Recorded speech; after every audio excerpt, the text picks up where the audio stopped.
இந்த பதிகத்தினுடைய ஒரு பொருளை நம்ம பார்த்துட்டு பதிகத்துக்குள்ள போலாம். நமக்கு கோளறு பதிகம் அப்படின்னு ஒரு பதிகத்தை சொல்லுவோம். வேயுறு தோழி பங்கன் விடமுண்ட கண்டன் மிக நல்ல வீழ்நை கடவை மாசரு திங்கள் கங்கை முடிமேல் அணிந்த முழமை புகுந்ததனால் ஞாயிறு திங்கள் செவ்வாய் புதன் வியாழம் வெள்ளி சனி பாம்பிரண்டும் உடனே ஆசரு நல்ல நல்ல அவை நல்ல நல்ல அடியார் அவர்க்கு மிகவே. இது கோளறு பதிகம்னு சொல்லுவோம். அந்த முதல் பதிகம் மட்டும்தான் அதுல கோளறு பதிகம் பாடல். மீதி எல்லாம் வெவ்வேறு பிரச்சனைகளை எப்படி அடியார்களுக்கு சுவாமி தீர்த்து வைக்கிறாருங்கிறதா சொல்லியிருப்பார். புரியுதா? அடுத்த பாட்டே 9 1 7 18 உடனாய நாள்கள் அவைதான். கோள்கள்ல இருந்து நாள்களுக்கு பேர் வேறு. திதி அதுதான் தேதின்னு தேதி டேட்டுன்னு மாறுது. திதி தேதின்னு வருது. தேதி என்னன்னு மாறுது, டேட் அப்படின்னு சொல்றோம். அப்ப அதெல்லாம் சேர்த்து அடுத்த பாட்டுல சொல்லிடுறாரு. அதுக்கப்புறம் கோளரி உழுவையோடு கொலையானை கேழல் கொடு நாகமோடு கரடி ஆளரி நல்ல நல்ல அவை நல்ல நல்ல வெப்பொடு குளிரும் வாதும் மிகையான பித்தும் வினையான நனியா அப்படி நல்ல நல்ல அவை நல்ல. ஒவ்வொரு பாட்டிலையும் ஒவ்வொரு பிரச்சனை, குளிர்காலத்துல வரக்கூடிய பிரச்சனை, விலங்குகளால் வரக்கூடிய பிரச்சனை, பஞ்சபூதங்களால் வரக்கூடிய பிரச்சனை அப்படின்னு நவகிரகம் பிரச்சனைன்றது முதல் பாட்டு மட்டும்தான். அதே போல இன்னொரு கோளறு பதிகம் தான் நம்ம திருக்கோளிலி. அது இன்னைக்கு திருக்குவளை என்று மாறிடுச்சு. திருக்கோளிலின்னு திருவாரூர் மாவட்டத்துல ஒரு தலம் இருக்கு, திருக்கோளிலி. அந்த திருக்கோளிலி என்ற தலத்துல ஞானசம்பந்த பெருமான் பாடியருடைய ஒரு திருப்பதிகம் கோளறு பதிகமாக நாம் பார்க்க வேண்டிய ஒரு பதிகம். அவ்வளவா யாரும் பார்க்கறது இல்லை. இந்த வேயூறு தோழிபங்கன் என்பது ஒரு பொது பதிகம், இது தலப்பதிகம். திருவாரூரை சுற்றி 6 தலங்கள், திருவாரூரோட சேர்த்து 7. அதற்கு சப்த விடங்க தலங்கள், சப்த விடங்க தலங்கள். திருக்காராயில், அதான் திருக்காரவாசல் சொல்லுவாங்க. அதுக்கப்புறம் நம்முடைய திருக்கீழ்வேளூர், கீழ்வேளூர் ஆளும் கோவை கேடிலியை நாடும் அவர் கேடிலாரேன்னு பாடியிருப்பார். அதே போல இந்த தலம் திருக்கோளிலி.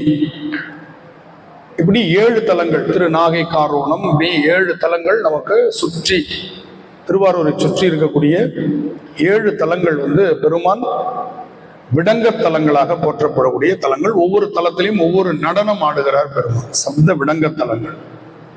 அஜபா நடனம், பரவ தரங்கா நடனம், நாகை காரணத்துல பரவ தரங்கா நடனம் அப்படின்னு சொல்லி பல்வேறு விதமான நடனங்களை சொல்லுவாங்க. குக்குட நடனம் இப்படியெல்லாம் சொல்லுவாங்க.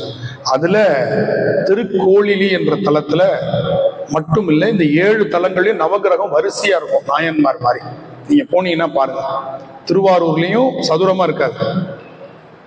நவகிரகங்கள் பெருமானை நோக்கி வணங்கிய நிலையில வரிசையாக இருக்கிற தலங்கள் இந்த 7 தலங்கள் தான் உலகத்திலே. அதனால் நவகோள் துன்பத்தை தீர்க்கக்கூடிய பதிகமாக இந்த பதிகம். இதுல நிறைய புராண வரலாறுகளை ஞானசம்பந்தர் அடுக்கி சொல்லுகிறார். ஒரு வழிபாடு நான் அடிக்கடி சொல்லுவேன். நான் இத்தனை தொகுப்பு வகுப்புக்கு போயிருக்கேன், இத்தனை தொகுப்பு நான் சித்தாந்தம் படிச்சிருக்கிறேன், இத்தனை முற்றோதல்கள் கலந்துக்கிறேன்ற எண்ணிக்கையில தான் நம்ம எல்லாருமே. இத்தனை கோயில்கள் தலப்பயணத்துக்கு நான் போயிருக்கிறேன். ஒரு நாளைக்கு நாங்கள் 15 கோயில் பார்ப்போம், 11 கோயில் பார்ப்போம். ஏன் அதோட ஒரு புத்தகத்தை வாங்கிட்டு வச்சு பாரு, 100 கோயில் பார்க்கலாம், 200 கோயில் கூட புரட்டிடலாம்.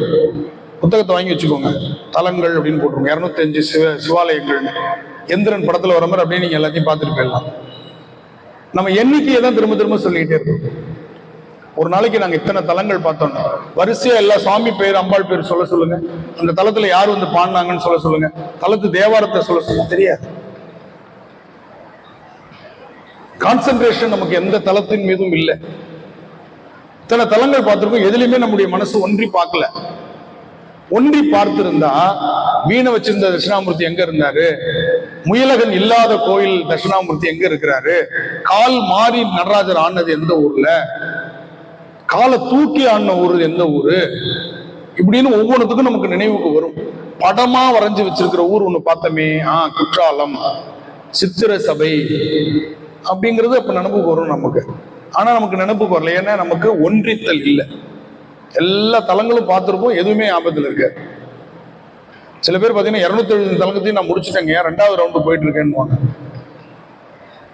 சொல்லுங்க, சொல்ல தெரியாது. ஐயா அந்த திரு நல்வெண்ணைன்னு ஒரு தலம் இருக்கு, அந்த தலத்தினுடைய சிறப்பை சொல்லுங்க, நீங்க போயிட்டு வந்திருக்கீங்க அப்படின்னு கேட்டா தெரியாது. போயிட்டு வந்தேன்னு சொல்லுவாரு. ஏன் அப்படியே கும்பலா நம்ம போயிட்டு கும்பலா வந்திருப்போம், எதையுமே ஒழுங்கா பார்த்திருக்க மாட்டோம். துக்காராம் அப்படின்னு ஒரு பெரிய ஞானி இருந்தார். அவர் பேர் என்ன? துக்காராம். மராட்டிய மாநிலத்துல வாழ்ந்தவர். அவர் பாடிய கீதையிலிருந்து அவர் பாடிய பாடல்களுக்கு அபங்கம்னு பேர். இதெல்லாம் ரொம்ப மிக முக்கியமான வரலாறுகளை சொல்றாங்க. அந்த பாடலுக்கு என்ன பேரு? அபங்கம்னு பேர். மராட்டிய மொழியில மிகப்பெரிய ஒரு ஞானி துக்காராம். வணிகராக இருந்து அவர் ஞானியாக மாறியவர். பிறப்பால் ஒரு வணிகர். அந்த அவர் வாழ்ந்த பகுதியில் பாண்டுரங்கன் ஆலயம், அந்த பெருமாளுக்கு என்ன பேரு? பாண்டுரங்கன்னு பேர். அங்க ஓடுற அந்த நதிக்கு பேர் இந்திரா நதின்னு பேர். இன்னும் அந்த நதி இருக்கு. இந்த நதியெல்லாம் நான் ஏன் சொல்றேன்றது பின்னாடி உங்களுக்கு தெரியும். அவர் துக்காராம் வணிகத்தை விட்டுட்டு ஒரு கட்டத்துல ஞானியா மாறிடுறார். மாறி பாடல்கள், பெருமாள் மேல பாடல்கள் பாடுவதுல இருக்கார். அவருடைய புகழ் அப்படியே பரவுது. கேட்கிறவர்கள்லாம் மயங்கி நிற்கிறாங்க. அப்படி ஒரு அருமையான பாடல்களை பாடக்கூடியதுல வல்லவரா இருக்கிறார். அந்த ஊர்ல நாராயண யதீந்திரர் அப்படின்னு ஒரு மடாதிபதி இருக்கிறார். நாராயண யதீந்திரர். அந்த மடாதிபதிக்கு துக்காராம பார்க்கணும்னு ஆசை.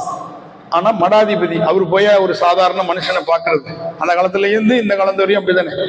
மடாதிபதிகளை போய் நம்ம தானே பார்க்கிறோம். அவங்க பார்க்க முடியாது. ஏன்னா அவங்களுடைய சூழலும் பார்க்க விடாது. அவங்களுக்கே ஆசை இருந்தா கூட போய் பார்க்க முடியாது. ஆனா இவர் மனசுல அப்படி நினைச்சிட்டு இருக்காரு. இது துக்காராமுக்கு தெரியுது. அவர் மனசுல நினைக்கிறாரு. துக்காராம் உடனே என்ன பண்றாரு? நாம போய் அவரை பார்ப்போமே, இதுல என்ன இருக்கு? இந்த குணத்துக்கு பேரு சௌலபியம்னு பேரு. என்ன பேரு? சௌலபியம். தமிழ்ல எளிவந்த தன்மை. தமிழ்ல அதுக்கு என்ன பேரு? நமக்காக பெருமானே இறங்கி வந்து அருள் செய்யறான் இல்லையா, அதுக்கு பேர் என்னது? எளிவந்த தன்மை அல்லது சௌலபியம்னு பேர்.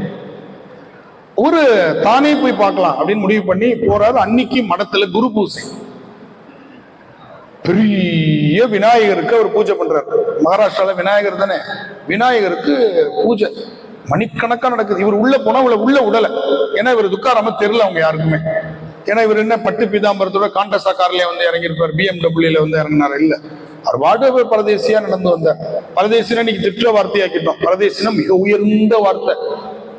சுதேசி ஒரு ஊர்ல இருக்கிறவன், பரதேசி ஒரு ஊர்ல இருக்க மாட்டான். பல ஊருக்கு போயிட்டு வரவங்களுக்கு பேரு பரதேசின்னு பேர். பர்தேஷ் அப்படின்னா வெளிநாடுன்னு சொல்றோம் இல்லையா. பர்தேஷ் அப்படின்ற சொல்லுக்கு வெளிநாடுன்னு பேரு. பரதேசினா ஒரு ஊர்ல இருக்க மாட்டாங்க. அவங்க தேசாந்திரியா தெரிஞ்சுக்கிட்டே இருப்பாங்க. சுதேசி ஒரே ஊர்ல உட்காந்துருப்பான். தெரிஞ்சுக்கணும். நம்ம திட்டுற வார்த்தை அதே மாதிரி நம்ம ஒருத்தர் சரியான பக்கியா இருக்கான்னு திட்டுறோம்ல, அதுவும் தப்பு. இஸ்லாமிய துறவிகளுக்கு பேர் பக்கீர்னு பேர். புரியுதா? இஸ்லாமிய துறவிகளுக்கு என்ன பேரு? பக்கீர் அப்படின்னா துறவின்னு அர்த்தம். இஸ்லாமியத்துல அது மிக உயர்ந்த வார்த்தை. நம்ம அலையிறவனை, சாப்பாட்டுக்கு அலையிறவனை போய் பக்கீன்னு சொல்லக்கூடாது. எந்த மதத்திலும் துறவிகள் துறவிகள் தான். அவங்களுக்கு மதம் கிடையாது. அடிக்கடி நான் சொல்ற விஷயம், ஒரு மதத்தில் துறவியாக இருந்தால் அவர்கள் அந்த மதத்திற்கு சொந்தக்காரர்கள் அல்ல. அவங்க மனித குலம் அல்ல, உயிர் குலத்துக்கே சொந்தக்காரர்கள். அடையாளங்களை கடந்தவர்கள் அவங்க. சரியா? அதனால நாம யாரையும் விமர்சனம் பண்ணிட்டு இருக்க கூடாது. நம்மள பண்றவங்களை பத்தி நம்ம கவலைப்படணும். அது அவங்களே பண்ணிட்டு அவங்களே போயிடுவாங்க. நம்ம ஒருத்தரை இந்த மாதிரி திட்டக்கூடாது இனிமேல். அப்ப அவர் இப்படி பார்த்துட்டு அவருடைய கோலத்தை பார்த்து அவருடைய எளிய ஆடைகளை பார்த்து விரட்டி விட்டுறாங்க. போய் வரிசையில் நில்லையா அப்படின்னு. அந்த துறவியை தரிசிக்கிறதுக்கு, அந்த மடாதிபதியை தரிசிக்கிறதுக்கு கியூல நிக்கிறாங்க. இவரும் போய் வரிசையா நின்றுறாரு சத்தம் போடாம. அப்ப அந்த பூஜை முடிஞ்சு அந்த மடாதிபதி எல்லாருக்கும் துளசி தீர்த்தம் கொடுக்குறாரு. அப்ப இவருடைய வரிசை வருது. இவர்கிட்ட வந்தோடனே இவரை பார்த்தோன்னே மடாதிபதிக்கு ஒரு ஒளி மிகுந்த முகம். ஏன்னா அவரும் மடாதிபதி, தினமும் பூசை பண்றவர், சாதாரண ஆள் கிடையாது. நீங்க யாருன்னு அவரை பார்த்து கேட்கிறார். ஏன்னா மற்ற பொதுமக்களுக்கும் இவருக்கும் இவருடைய முகத்துல அந்த ஒரு ஒளி தெரியுது. நீங்க பார்க்க விரும்பிய துக்காராம். மடாதிபதிக்கு அதிர்ச்சி ஆயிடுச்சு. ரொம்ப ரொம்ப ரொம்ப சந்தோஷம் அப்படின்னு சொல்லி, எப்போ வந்தீங்க அப்படின்னா, நீங்க பூசை பண்ணிட்டு இருக்கும் போது வந்துட்டேன் அப்படின்னா. அப்ப மடாதிபதி சொன்னார், நான் 4 மணி நேரமா பூஜை பண்ணிட்டு இருக்கேன்னு, நீங்க எப்போ வந்தீங்கன்னு. நீங்க பூஜை பண்ணிட்டு இருக்கும் போதே நான் நடுவுல வந்துட்டேன் அப்படின்னு. திரும்பவும் மடாதிபதி சொன்னார், 4 மணி நேரமா, அவர் கெத்து, நான் 4 மணி நேரமா பூஜை பண்ணேன்னு, நீங்க எப்போ வந்தீங்க அப்படின்னு. தோட்டத்துல தென்னை மரத்துக்கு தண்ணி விட்டானா இல்லையான்னு நினைச்சுக்கிட்டு பூஜை பண்ணிக்கலாம். அந்த நேரத்துல வந்தேன், மானமே போயிடுச்சு. இவர் பூஜை பண்ணதுல தோட்டக்காரன் தென்னந்தோப்புக்கு தண்ணி விட்டானா இல்லையான்னு தெரியலையேன்னு நினைச்சிருக்காரு பாருங்க. பூஜை பண்ணிட்டு இருக்கும்போது அப்ப வந்தேன், துளசி பாத்திரத்தை கீழே போட்டுட்டாங்க. யாரு? மடாதிபதி நாராயணர் இருந்து போட்டுட்டு வணங்கி நின்னார். இந்த வரலாற வாரியார் சுவாமிகள் சொல்ல கேட்டிருக்கிறாங்க. அருமையா அழகா சொல்லுவார். ஒரு திரைப்படம் வந்திருக்கு, இந்த படத்தெல்லாம் நம்ம பாக்குறது இல்லை. எல்லாரும் தூங்கினதுக்கு அப்புறம் போடுறான் 10 மணிக்கு. எல்லாரும் தூங்கிட்டாங்களா பாரு, எந்த வீட்லயாச்சும் லைட் எரியுது அப்புறம் போடு இந்த படத்தை. நைட் அந்த நேரம் வந்து 24 மணி நேரம் சேனல்னு காட்ட வேண்டியிருக்குல்ல, அதுக்கு போடுறான் அந்த படத்தை. நைட்டு 10 மணி 11 மணிக்கு மேல சீரியல் எல்லாம் முடிஞ்சதுக்கு அப்புறம் ஒரு நாள் பார்த்தா இந்த படம் துக்காரம், பக்த துக்காரம் ஓடிட்டு இருக்கு. நம்ம கன்னடத்து ராஜ்குமார் அதுல துக்காராமா நடிச்சிருப்பார். ரொம்ப அற்புதமான படம், பாருங்க, எல்லாரும் பாருங்க. இப்ப நான் சொன்ன கதையெல்லாம் அதுல வரும். அப்படி அந்த அதுதான் வழிபாடு. இவர் 4 மணி நேரம் பண்ணது வழிபாடு இல்ல, அவர் பார்க்கணும்னு நினைச்சது இவருக்கு தெரிஞ்சது பாருங்க. அப்ப வந்தாரு. அவர் எப்ப வந்தேன்னு கேட்ட போது பணிவா சொன்னார், நீ தென்னை மரத்துக்கு தண்ணி விட்டானா இல்லையான்னு நினைச்சேன் பாரு, அப்ப வந்தேன்னு பாருங்க. எவ்வளவு அவருடைய வழிபாட்டுல குறைபாடு இருந்துச்சுன்றத நாசூக்கா எடுத்து சொன்னார் பாருங்க. அப்ப அவர் சொல்றாரு, என் கூட நீங்க சாப்பிடணும் அப்படின்னு கேட்டுக்கிறார் மடாதிபதி. சரி, மடாதிபதி யாருபடியும் சாப்பிட மாட்டாங்க. ஆனா மடாதிபதியே சொல்றாரு, இவ்வளவு பெரிய சக்தி வாய்ந்த பக்தரை உட்கார வச்சு சாப்பிட. அப்ப இலை போட்டாங்க 2 பேருக்கும். இன்னொரு இலை போடுங்கன்னு. யாரு? துக்காராம். யாரு அப்படின்னு, பாண்டுரங்கனுக்கு ஒரு இலை போடுங்க. உங்க கூட யாரா வந்திருக்கிறாங்களா? இவருடைய புத்தி எதுன்னு, உங்க கூட யாரா வந்திருக்கிறாங்களா? அவங்களுக்கு ஒன்னா நம்ம மடத்துல வேற இடத்துல சாப்பிட சொல்லலாம். இல்லைன்னா நம்ம பண்டரிகபுரம் பாண்டுரங்கனுக்கு போட சொன்னேன். என்ன தினமும் என் கூட அவன் சாப்பிட்டு பழகிட்டான் அப்படின்னு. பண்டரிபுரத்துல இருக்கிற பாண்டுரங்கன் என்னது அவரா? ஆமா, இலை போடு பாண்டுரங்கா அப்படின்னாரு. இலையில சாப்பாடு காலியாக ஆரம்பிச்சிருச்சு. இவர் கண்ணுக்கு தெரியல, மடாதிபதி கண்ணுக்கு. இலையில வைக்க ஒண்ணு ஒன்னா சாப்பிடுறாரு பாண்டுரங்கன். சாப்பிட்டியா? நல்லா இருந்துச்சா? போமா நம்ப அப்படின்னு கிளம்பிட்டாரு. இந்த மடாதிபதியை பத்தி அவர் கவலையப்படல. அப்ப அந்த ஊர்ல ஒருத்தர் இருக்கான், இவருடைய புகழ் தாங்காம இரவோட இரவா அவர் எழுதி வச்ச அந்த அவ்வளவு அபங்கத்தையும் கட்டி சுருட்டி கொண்டு வந்து இந்திரா நதியில போட்டுறோம். இரவோட இரவா அந்த ஓலைச்சுவடிகளை. அப்ப மறுநாள் எழுந்து பாக்குறாரு, அந்த இவ்வளவு நாள் பாடின அபங்கங்கள் இல்லை. உடனே என்ன பண்றாரு, இங்கே அப்பர் சுவாமிகள் எப்படி உண்ணா நோன்பு இருந்தாரோ அது போல இந்திரா நதிக்கரையில போய் உட்கார்ந்து இந்த ஓலைச்சுவடிகளை பாண்டுரங்கன் கொண்டு வந்து கொடுக்கிற வரையும் நான் சாப்பிட மாட்டேன், இப்படியே நான் செத்து போறேன்னு உட்காந்துட்டாரு. மீன்கள் கொண்டு வந்து அந்த ஓலைச்சுவடியை சேர்த்துச்சு கரையில. இந்த படத்துல வரும், மீன்கள் கப்பிட்டு வந்து கொடுக்குது ஓலைச்சுவடியை. அப்படி கிடைச்சது. இன்னைக்கு அது கதையா இருந்துச்சுன்னா அந்த ஓலைச்சுவடி இருந்திருக்காது. இன்னைக்கு இருக்குங்க அபங்கம். கடையநல்லூர்னு ஒரு ஊர் இருக்கு தென்காசி மாவட்டத்துல, குற்றாலத்துக்கு பக்கத்துல கடையநல்லூர். அதுல வந்து அந்த பாரம்பரியத்துல கத்துக்கிட்டு வந்தவங்க குடியிருந்து வாழ்ந்துட்டு இருக்கிறாங்க. இன்னும் ஒரு குடும்பம் இருக்கு. நம்பவே மாட்டீங்க, இன்னைக்கும் வருடத்துல 3 மாதம் நடந்தே பண்டரிபுரத்துக்கு போய் அபங்கங்களை பாட்டி நடந்து போறாங்க. 3 மாதம் 120 நாட்கள் நடக்கிறாங்க. வழி முழுக்க அவங்களுக்கு நம்ம கேரளால, கர்நாடகால, மகாராஷ்டிராவுக்கு முன்னாடி இருக்கக்கூடிய இடங்கள் எல்லாம் தங்குறதுக்கான சாப்பிட்றதுக்கான வசதிகளை செஞ்சு கொடுக்குறாங்க அந்த தொண்டர்கள். நடந்து போய் பண்டரிபுரத்துல பாண்டுரங்கனை வழிபட்டு இந்த அபங்கங்களை பாடிட்டு வர ஒரு குழு இன்னும் இருக்குங்க. இன்னைக்கு இருக்கிறாங்க. இந்த ஆண்டு போயிட்டு வந்தாங்க. வரும்போது அவங்க சாதாரண நாட்கள்ல வரும்போது பிளைட்ல வரக்கூடிய வசதி படைத்தவர்கள். ஆனா போகும்போது அரசனும் ஒண்ணுதான், ஆண்டியும் ஒண்ணுதான். அடுத்த வேளை சாப்பாட்டுக்கு என்ன பண்றது தெரியாதவங்க அந்த குரூப்ல இருப்பான். பிளைட்லயே போயிட்டு வரக்கூடிய மிகப்பெரிய பணக்காரர் இருப்பான். நடந்து போறாங்க. ஒருத்தர் 2 பேர்ல. இந்த வாட்டி வந்து கிட்டத்தட்ட ஒரு 1500 பேருக்கு மேல போயிருக்காங்க தமிழ்நாட்டிலிருந்து மட்டும் அந்த அபங்கங்களை பாடிக்கொண்டு. சென்னையில நான் தங்குகிற இடத்துல சீதாராமையர்னு ஒருத்தர் வீட்டுல தான் தங்குவேன். அவங்க வீட்டு பேத்தி இந்த அபங்கம் பாடு. அந்த பொண்ணு வந்து அபங்கம் பிரமாதமா பாடும். அவங்க பேத்தி எவ்வளவு பெரிய விஷயம் பாருங்க. அவர்கிட்ட முறையா கத்துக்கிட்டு, அவருடைய சொந்த ஊர் கடையநல்லூர். அது மாதிரிலாம் இன்னைக்கு இந்த கதை, இது கதை அல்ல, நடந்தது. சிவாஜியே வணங்கிய ஒரு மிகப்பெரிய பக்தர் யாருன்னா துக்காராம். பாண்டுரங்கனை திருடிட்டாங்க. திருடி இதுல போட்டான், இதுல பேர்ன ஒரு மலையிலேருந்து வீசி எரிஞ்சிட்டாங்க. துக்காராம் தான் திருடிட்டாருன்னு அவர் மேல பழி வருது. சிவாஜி பஞ்சாயத்துக்கு வர்றாரு. யாரு? வீர சிவாஜி வர்றாரு பஞ்சாயத்துக்கு. அவரு துக்காராம் மேல இது பழின்னு தெரியுது. இருந்தாலும் சாட்சியங்களும் இதுவும் இவருக்கு எதிராக இருக்கு. ஏன்னா எப்பொழுதுமே நல்லவர்களுக்கு எப்படி அருணகிரிநாதருக்கு சம்பந்தாண்டான் இருந்தாலே மிகப்பெரிய எதிரியா, அது போல துக்காராமுக்கு நிறைய எதிரிகள் இருந்தாங்க. அப்ப துக்காராம் வந்து என்ன பண்ணாரு, பாடி அபங்கம் பாடி பாண்டுரங்கனை அந்த மலையில அருவியில விழுந்து உள்ள கடந்த பாண்டுரங்கன் அந்த கோவிலுக்கு எழுந்தருளினார். வரலாறு. கோவிலுக்கு வந்தார் பாண்டுரங்கன். சிவாஜி மலைச்சு போயிட்டான். அவர்கிட்ட பாருங்க, பொன் பொருள் அவ்வளவு அள்ளி கொடுத்தான். அவங்க மனைவி ரொம்ப ஆசைப்பட்டு எல்லாத்தையும் இது பண்ணாங்க. எல்லாத்தையும் கொடுத்துருன்ட்டார். வச்சுக்க கூடாது, அடுத்த பிறவி நமக்கு வந்துடும், எல்லாத்தையும் கொடுத்துருன்ட்டார். எல்லாத்தையும் கொடு, எல்லாருக்கும் கொடுத்துரு, வேண்டாம் நமக்கு வேண்டாம், வச்சுக்க வேண்டாம், நமக்கு பாண்டுரங்க கொடுப்பான். இந்த உடம்போட கருடன் வந்து அவர் அழைச்சிட்டு போனது. பாண்டுரங்கன் கருடனை அனுப்பி, எப்படி வெள்ளையானை அனுப்பி நம்பியாரூரை நாம் இந்த மண்ணிலிருந்து விண்ணுக்கு அனுப்பினோம், அதுபோல் பண்டரிபுரத்திலிருந்து கருடனை தன்னுடைய வாகனத்தை அனுப்பி பாண்டுரங்கன் அவரை வரவேற்றான் என்பது வரலாறு. இந்த இந்திய மண்ணில் இப்படி ஒரு வரலாறு எத்தனை பேருக்கு நமக்கு தெரியும்?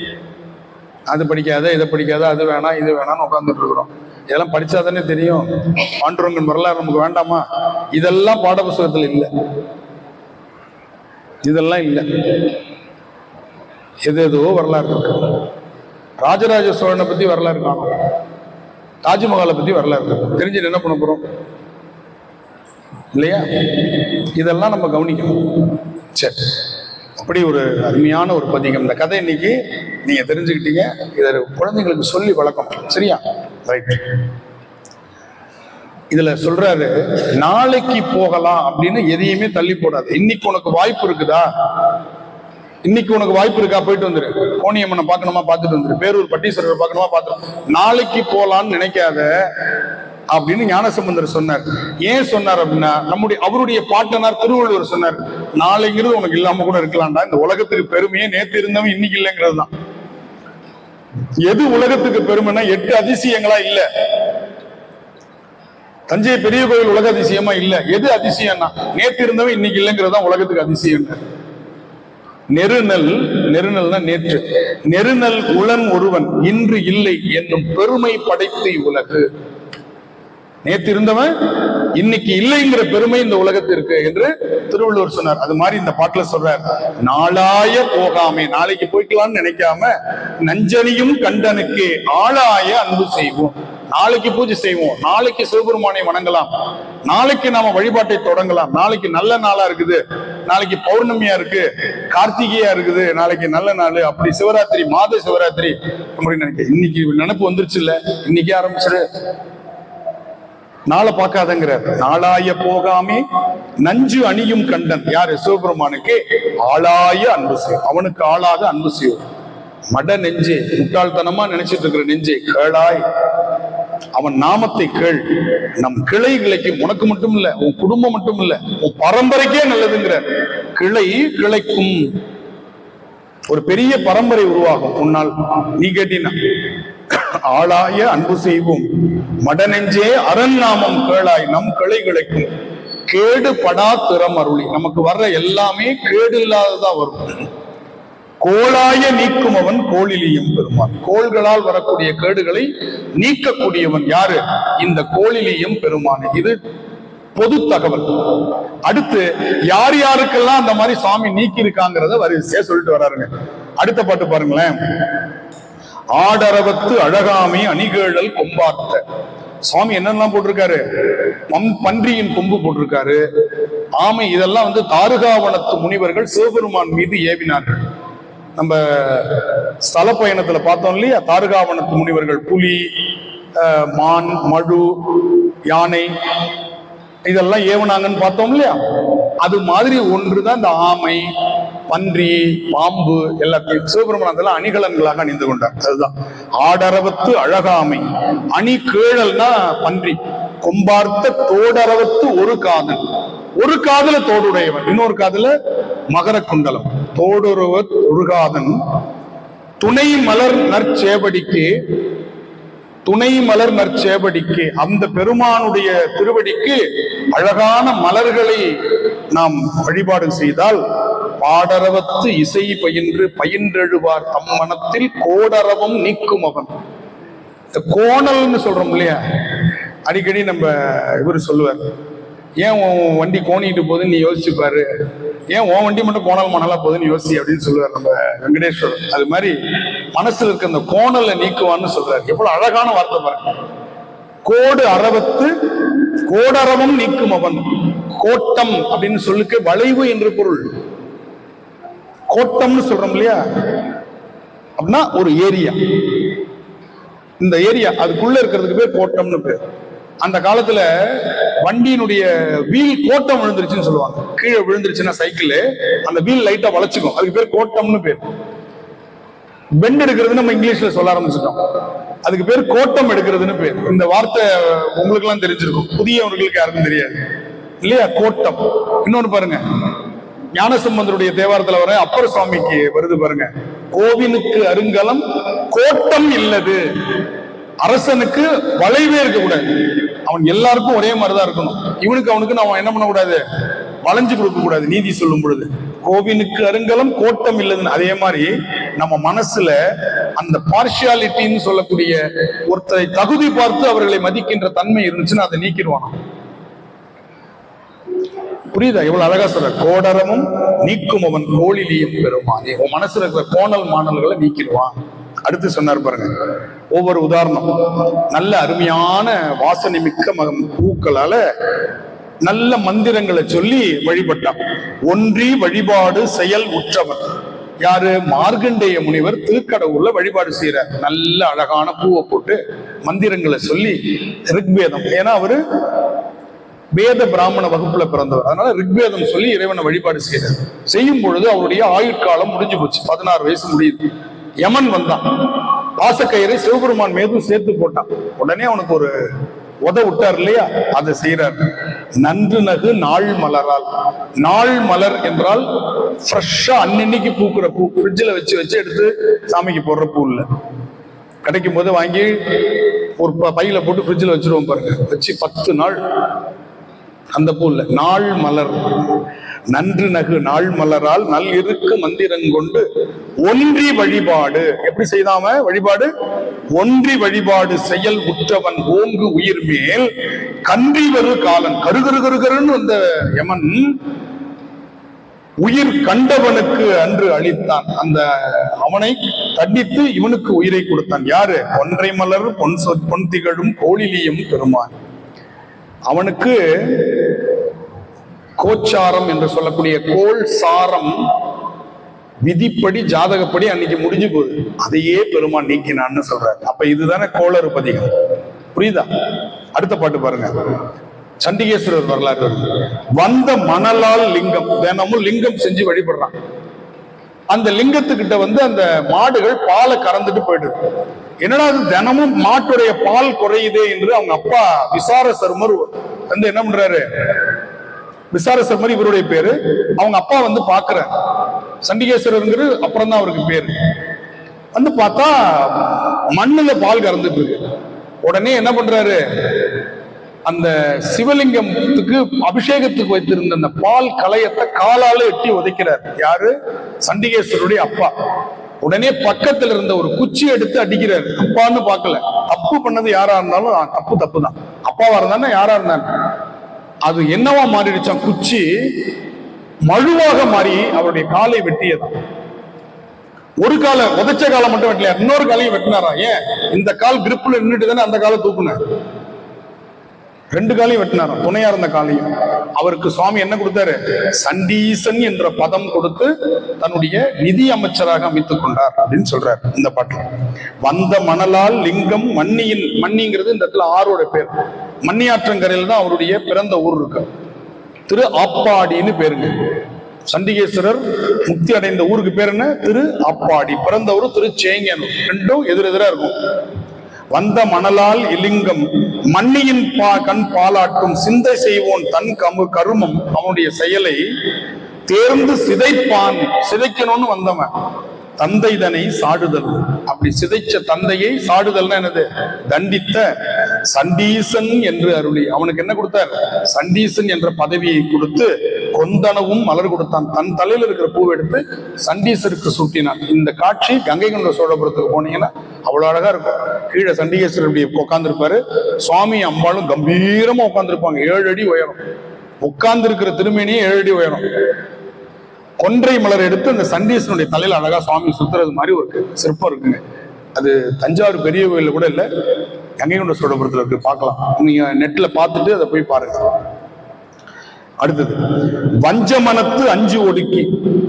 மனசின் பக்கம் 5 புலன்களையும் செலுத்தாமல் 5 புலன்களையும் ஒடுக்கி வைகளும் நற்பூசனையால் நஞ்சமுதும் செய்தருளும் நம்பி எனவே நினைந்து. நமக்கு நல்லதையே செய்வான் சிவபெருமான்.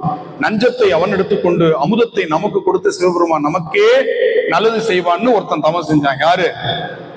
பார்த்தன். அவனுக்கு பேரு பார்த்தன்னு பேரு. அர்ஜுனன். அவனுக்கு பாசுபதாஸ்திரம் கொடுத்தார். பாசுபதேஸ்வரர். திருவேட்களத்தில் இருக்கிற சுவாமிக்கு பாசுபதேஸ்வரர்னு பேர். வேடனாக வந்தார். கிராத வடிவம்னு பேர். அத சொல்றார் பஞ்சபாண்டவரில் பார்த்தனுக்கு பாசுபதம் இந்துகந்தான். கொஞ்சு கிளி மஞ்சனவும் கோழிலியம் பெருமானே. அழகான கிளிகள் இருக்கக்கூடிய சோலைகள் நிறைந்த கோழிலி பெருமான் என்ன பண்றார்? பாசுபதம் கொடுத்தார். அடுத்தது பாருங்க, ஒவ்வொரு அழகா ஒவ்வொரு பாட்டு. அதே மாதிரி நமிநந்தி அடிகள்னு ஒருத்தர் திருவாரூர்ல இருந்தார். ஒவ்வொரு ஊர்ல இருக்கிற கதையை சொல்லிட்டு வர்றாரு பாருங்க. திருவாரூர்ல நமிநந்தி அடிகள் தினமும் கோயில போய் விளக்கு போடுறது அவருடைய வேலை. திருவாரூர் கோவிலுக்குள்ள ஒரு கோவில் இருக்கு, அது தனியா பாடியிருக்கார் திருநாவுக்கரசர். இது பேர் பூங்கோயில். திருவாரூர் பூங்கோயில். அந்த கோயிலுக்குள்ள ஒரு கோவில் இருக்கு பாருங்க, அதுக்கு ஆரூர் அறநெறின்னு பேர். கோயிலுக்குள்ளே இருக்கு, அது யாருக்கும் தெரியாது. அந்த பெல், ஒரு பெரிய பெல் டவர் இருக்கும், அதுக்கு பக்கத்துல தனியா இருக்கும். அர்த்த மண்டபம், முகமண்டபம், விமானம்லாம் தனியா இருக்குங்க. அதுக்கு தனி கோயிலாவே இருக்கும். உள்ள கோவில் அந்த இதுக்குள்ளேயே மேற்க பார்த்திருக்கும். இந்த சன்னதி வந்து மேற்க பார்த்திருக்கும், சுவாமியை நம்ம கிழக்கு பார்த்து. இது கிழக்கு வாசல் வழியா வந்தீங்கன்னா இதை பார்த்துட்டு தான் நீங்க உள்ள போற மாதிரி இருக்கும். நிறைய பேர் இதை பார்க்க மாட்டோம். நேர தியாகரேசரை போய் பார்க்கறது, புள்ளிடங்கொண்டரை பார்த்துட்டு சுத்தி வந்துட்டு வெளியில வந்துடும். ஆனால் இந்த இடது பக்கத்துல நீங்க கிழக்கு வாசல் வழியா போய் இடது பக்கத்துல அறநெறி, அதுல அவர் செஞ்சுட்டு இருந்தாரா. பெரிய கோயிலுக்கு விளக்கு போறதுக்கு நிறைய பேர் இருப்பாங்க, அந்த குட்டி கோயிலுக்கு யாருமே இல்லை. நமிநந்தியர்கள் என்ன பண்றாரு, இந்த கோயிலுக்கு நான் போடுறேன்னு தினமும் போட்டுட்டு இருக்க. ஒரு நாள் என்ன கிடைக்கல, திருவா சுத்தி பாக்குறாரு, என்ன கிடைக்கல, கையில காசு இல்லை, என்ன பண்றதுன்னு தெரியல அவருக்கு. அப்ப என்ன பண்ணாரு, இந்த பக்கத்துல இருக்கிற சமணர்கள் எள்ளி நகையாடுறாங்க. இன்னைக்கு உன்னுடைய சேவை முடிஞ்சு போச்சா, இன்னைக்கு நீ விளக்கு போட முடியாது, சாமி இருட்டுல இருப்பாருன்னு எல்லாம் குதூகலிக்கிறான். உடனே அவர் என்ன பண்ணாரு, மனசுல வேண்டிட்டு கமலாலய குளத்துக்கு போய் தீர்த்தத்தை எடுத்துட்டு வந்து விளக்கு போட்டார். அந்த கோவிலுக்கு மேல எழுதி போட்டிருப்பாங்க, நமிநந்தி அடிகள் தண்ணீரால் விளக்கரித்த தலம் அப்படின்னு போட்டிருப்பாங்க. அந்த செய்தியை பதிவு பண்றாரு. அப்ப பாருங்க, நமிநந்தி அடிகள் ஞான சம்பந்தருக்கு முன்னாடி இந்த தொண்டை செஞ்சிருக்கிறார். திருவாரூர் 1000 அதிசயங்கள் கொண்ட தலம். ஏன்னா மண் அதுதானே முதல்ல தோண்டி இருக்கும், மண் தலம் அது. தாவி அவன் உடனிருந்தும் காணாத தற்பரனை, பிரம்மா விஷ்ணு காண முடியாத அந்த சிவபெருமானை ஆவிதனில் 5 ஒடுக்கி அங்கணன் என்று ஆதரிக்கும். இந்த உடம்புக்குள்ளேயே அந்த பெருமானை பஞ்ச இந்திரியங்களையும் அடக்கி கண்ட நாவியல் சீர் நமிநந்தி அடிகளுக்கு நல்கும் அவன். அந்த செய்தியை அப்படி நுணுக்கமா சொல்றார். நமிநந்தி அடிகளுக்கு தண்ணீரே விளக்குக்கு எண்ணெயாக எரியுமாறு அருள் செய்தவன் கோவியலும் பூவெழுகோய் கோழிலியம் பெருமானே. பூங்கோயிலில் இருக்க பெருமானேன்னு சொல்ற. பூ எழுகோல், அந்த பூங்கோயிலில் இருக்கக்கூடிய திருவாரூர் பெருமானே என்று சொல்லி கோழிலிய பாடுறார். அடுத்தது பாருங்க, அருமையான பாட்டு, ரொம்ப முக்கியமான பாட்டுங்க இது. சாமி எங்கடா இருக்கான் அப்படின்னு கேள்விக்கு பதில் சொல்றாரு. யாரெல்லாம் தேவாரம் பாடுறாங்களோ அவங்க வாயில இருக்கான்ட்டு. சிவபெருமான தேடுறீங்களா, தேவாரம் பாடுங்க. நாங்க அதனால பாடுறது இல்லை. எங்க சாமி வந்துட்டா நமக்கு தினமும் குளிக்கணும், பல்லு தேய்க்கணும் இல்லையா? ஏன்னா வாயில இருக்கான். அடுத்தவனை வைய முடியாது, திட்ட முடியாது, நல்லது பொல்லாது திங்க முடியாது, ஓடுறது, பாடுறது, பறக்கிறது, தாவறது இல்லையா, இதெல்லாம் சாப்பிட முடியாது இல்லை. ஏன்னா சாமி வாயில இருக்கானே. தேவாரம் பாடிட்டா வாய்க்கு வந்துடும். அதனால அவனை வாய்க்கு வரவிடாம நம்ம என்ன பண்ணணும், தேவாரம் பாடலன்னா அவன் வாய்க்கே வரமாட்டான். எனவே நமக்கு வாய்ப்பு இல்லை, நம்ம இஷ்டப்படி வாழலாம் அப்படிங்கிற கொள்கை உறுதியோடு இருக்கிற நீங்கள் இந்த பாட்டை நீங்க கொஞ்சம் பாருங்க. கல் நவிலும் மால் வரையான். அருமையான கைலாய மலையில் இருக்கக்கூடிய சிவபெருமான் கார் திகழும் மாமிடற்றான், கருப்பான மிடரை உடையவன். சொல் நவிலும் மாமரையான், இந்த உலகத்தில் இருக்கிற மறைகள் எல்லாம் அவனை சொல்லுகிற. சொல் நவிலும் மாமரையான், தோத்திரம் செய் வாயின் உள்ளான். முடிஞ்சிருச்சா? சிவபெருமான் எங்க இருக்காரா? தோத்திரம் செய்கின்றவர்களுடைய வாயின் உள்ளான். மின்னவிலும் செஞ்சடையான் வெண்பொடியான் அங்கையினும் பொன்னவிலும் சூலத்தான் கோழிலியம் பெருமானே. அவன் கையில் என்ன வச்சிருக்கிறான்? ஆணவம் கண்மம் மாயை அழிக்கக்கூடிய சூலாயத்தை வைத்துக் கொண்டிருக்கிறான். அவன் பாடுகின்றவர்கள் வாயில் உள்ளான்னு சொன்னார். அடுத்தது ராவணனுக்கு அருள் செய்தது சொல்றார். அந்தரத்தில் தேரூரும், அந்தரத்துல போனான் தேர் எடுத்துக்கிட்டு. அரக்கன் மலை அன்று எடுப்ப சுந்தர தன் திருவிரலால் ஊன்ற அவன் உடல் நெறிந்து நசுங்கிட்டான். மந்திரத்த மறைபாட அவன் என்ன பண்ணா? வாயால பாட்டு பாடினான். பாட வாழ் அவனுக்கு ஈந்தான். சங்கரன் வாழ் கொடுத்து கவலைப்படாத போயிட்டு வா அப்படின்னு அவனை தப்பிக்க வச்சான். கொந்தரத்த மதிச்சென்னி கோழிலியம் பெருமானே. அருமையான சென்னியை உடைய பெருமான் இருக்கிறான். அடுத்தது நாணமுடை வேதியனும். தோத்து போய் பிரம்மா வெக்கப்பட்டு நின்னான். ஏன் பொய் சொல்லி ஜெயிக்கலாம்னு நினைச்சார் இல்லையா? அதனால நாணமுடை வேதியன். வேதியன்னா பிரம்மா. நாரணனும் நன்ன ஒன்னா. திருமாலும் பார்க்க முடியாத சிவபெருமான். தானு, சிவபெருமானுக்கு தானுன்னு பேர். தானுன்னா கம்பம், ஒரே கம்பம், ஏகம்பன்னு சொல்றோம் இல்லையா, அதுக்கு தானு. அதனாலதான் கேரளால தானு மால் அயன் கோயில்னு ஒரு கோயில் இருக்கு. தானு மால் அயன் கோயில் சுசீந்திரத்துல இருக்கு. மூவர் கோவில் அது, தானுமாலையன் கோவில். தானுனா சிவபெருமான். தானு என ஆளுடையான் தன் அடியார்க்கு அன்புடைமை பாணன் இசை பத்துமையால் பாடுதலும் பரிந்தளித்தான் கோணல் இளம் பிறைச்சென்னி கோழிலியம் பெருமானே. பாணபத்திரனுக்கு சிபாரிசு கடிதம் கொடுத்தார் இல்லையா மதுரையில, அந்த செய்தி இதுல சொல்ற. பாணனுக்கு என்ன பண்ணாரா? அவன் பாட்டு பாடினதுக்காக சிபாரிசு கடிதம் கொடுக்குறாரு. யாருக்கு? சேரமான் பெருமாள் நாயனாருக்கு. இதை கொண்டு போய் காமி, அவன் உனக்கு நிறைய பொருள் தருவான்னு சொல்லி கொடுத்து அனுப்புறாரு. எப்படி பாருங்க, அது முதல் பாட்டா 11ஆம் திருமுறையில இருக்கு. அப்படிப்பட்ட சிவபெருமான். அடுத்தது தடுக்கமரும் சமணருடு தர்க்க சாத்திர சொல் இடுக்கன் வரும் மொழி கேளாது ஈசனையே ஏத்துவீர்கள். சமண பௌத்த சாத்திரங்களை என்ன பண்ணாதீங்க, கேட்காதீங்க. அது உங்களுக்கு துன்பத்தை தான் தரும். சிவபெருமானை வழிபடுங்கள். அது எப்பொழுதும் 10வது பாட்டுல சொல்லுவார். நடுக்கமில்லா அமருலகம், நடுக்கமில்லாத அமருலகம் உனக்கு தருவான். அப்படின்னா என்ன அர்த்தம்? நடுக்கம் உள்ளது எது? நரகம். நடுக்கம் இல்லாதது எது? சொர்க்கம். நடுக்கமிலா அமருலகம் நன்னலுமாம் அண்ணல் கடல் கொடுக்ககிலா வரம் கொடுப்பான். யாராலையும் கொடுக்க முடியாத வரத்தை கொடுப்பான். யாரு? கோழிலியம் பெருமானே. அடுத்து கடைசி பாட்டு நம்பனை. அவர் யாரு? நம்மாளு சொல்றோம் இல்லையா? இதெல்லாம் இவ்வளவு அழகா சொல்ற. நம்மாளு நம்பனை நல் அடியார்கள் நாம் உடை மாடு. நம்முடைய மாடு, மாடுன்னு செல்வம். சிவபெருமான் யாரு? நம்ம செல்வம் யார் என்று இருக்கும் கொம்பனையாள் பாகன்.